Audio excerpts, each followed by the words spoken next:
एक police constable ने अपनी पत्नी को अवैध संबंध के शक में उतारा मौत के घाट। हेलो नमस्कार साथियों, मैं केशव सैनी आपके सामने एक नई स्टोरी लेकर आया हूँ। दोस्तों, आज की जो कहानी है यह है कर्नाटक की। कर्नाटक में एक ज़िला पड़ता है कोलार। दोस्तों, उस ज़िले में एक गांव पड़ता है वीरपुरा। उस गांव का रहने वाला एक व्यक्ति होता है, जिस व्यक्ति का नाम होता है किशोर। दोस्तों, जो किशोर होता है वो सन 2015 की भर्ती में एक कांस्टेबल के पद पर भर्ती होता है। दोस्तों, वो पुलिस में कांस्टेबल के पद पर भर्ती होता है।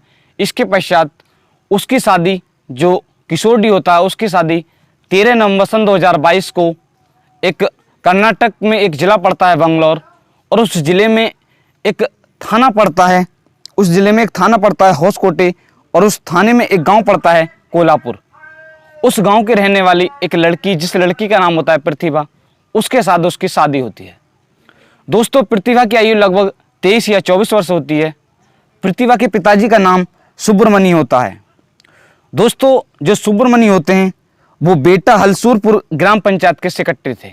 दोस्तों, जो प्रतिभा की माता जी होती हैं उनका नाम वेंकट लक्ष्मा होता है।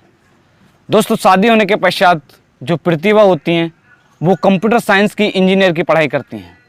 दोस्तों, इसी दौरान जो उसके पति होते हैं, जो एक कांस्टेबल थे किशोर, उनको अपनी पत्नी पर शक होता है कि इसका प्रेम प्रसंग जिस कॉलेज में ये पढ़ा करती थी उसके साथ चल रहा है। दोस्तों, वो कभी भी अपनी पत्नी का फ़ोन लेते थे और उसे चेक करते थे कि वो किससे बात करती है और उसके फ़ोन में किसका मैसेज आता है।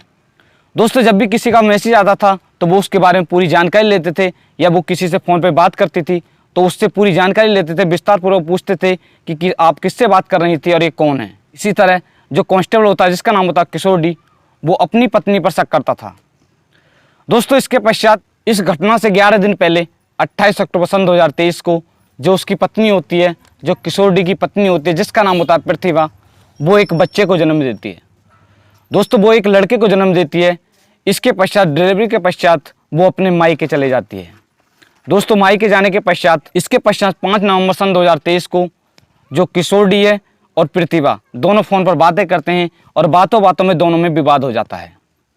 दोस्तों, दोनों में बहस होने लगती है, और इसके पश्चात जो उसका पति होता है, जिसका नाम होता है किशोर, वो उसको उल्टा सीधा बोलना शुरू कर देता है।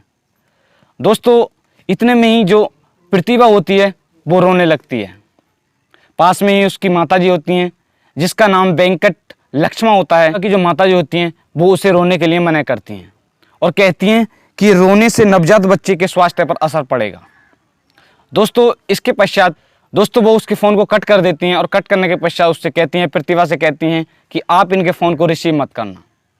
दोस्तों, इसके पश्चात जो किशोर होता है वो रात भर लगभग 150 बार फ़ोन करता है, लेकिन जो प्रतिभा होती है वो उसके फ़ोन को रिसीव नहीं करती है। इसके पश्चात वो इसके बारे में जो उसके माता पिता होते हैं वो उनको बताती है कि उन्होंने मुझे लगभग 150 बार फ़ोन किया है।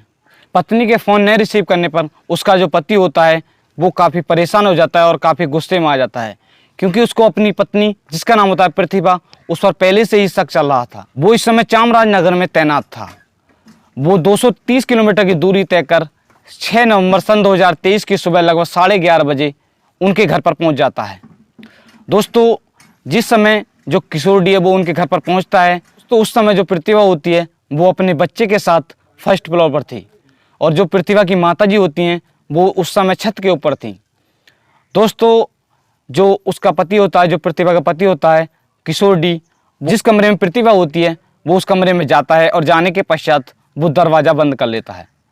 दोस्तों, दरवाज़ा बंद करने के पश्चात वो उसकी रुपट्टे से गला घोंटकर हत्या कर देता है। हत्या करने के पश्चात जो किशोर होता है वो खुद भी कीटनाशक की एक दवाई लेकर साथ में आया था और उसको पी लेता है। पीने के पश्चात दोस्तों, इधर जो प्रतिभा की माताजी होती हैं वो छत से घूमकर वापस आ जाती हैं। आने के पश्चात जब देखती हैं तो उस समय जो कमरा होता है उसका दरवाज़ा बंद था।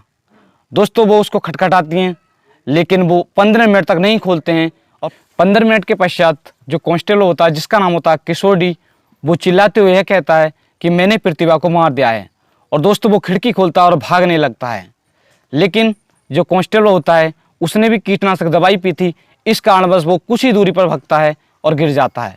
इसके पश्चात लोग पुलिस को सूचना दे देते हैं और वहाँ पर पुलिस पहुँच जाती है।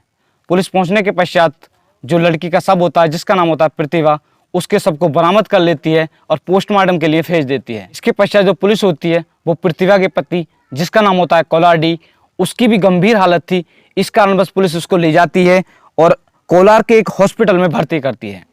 दोस्तों इसके पश्चात होसकोटे की पुलिस किशोर को एक दूसरे हॉस्पिटल में भर्ती करती है।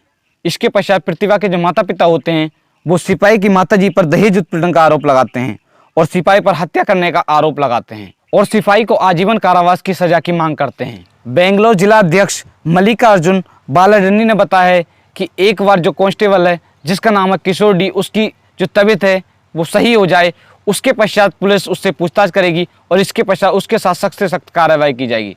दोस्तों आज की कहानी को सुनाने का उद्देश्य आपको परेशान करना नहीं है, आपको भड़काना नहीं है, सिर्फ आपको जागरूक करना है। दोस्तों अगर आप हमारे यूट्यूब चैनल पर पहली बार आए हो तो चैनल को सब्सक्राइब करें, वीडियो को लाइक करें और शेयर करें। दोस्तों आज की कहानी को हमने प्राप्त किया है अमर उजाला न्यूज़, जी न्यूज़, दैनिक भास्कर न्यूज़, नव Bharat news, ABP news, Jansatta news. दोस्तों इन सभी न्यूज़ का लिंक आपको वीडियो के डिस्क्रिप्शन में मिल जाएगा। इन सभी से मिलकर आज की कहानी को तैयार किया है। दोस्तों मिलते हैं नेक्स्ट कहानी।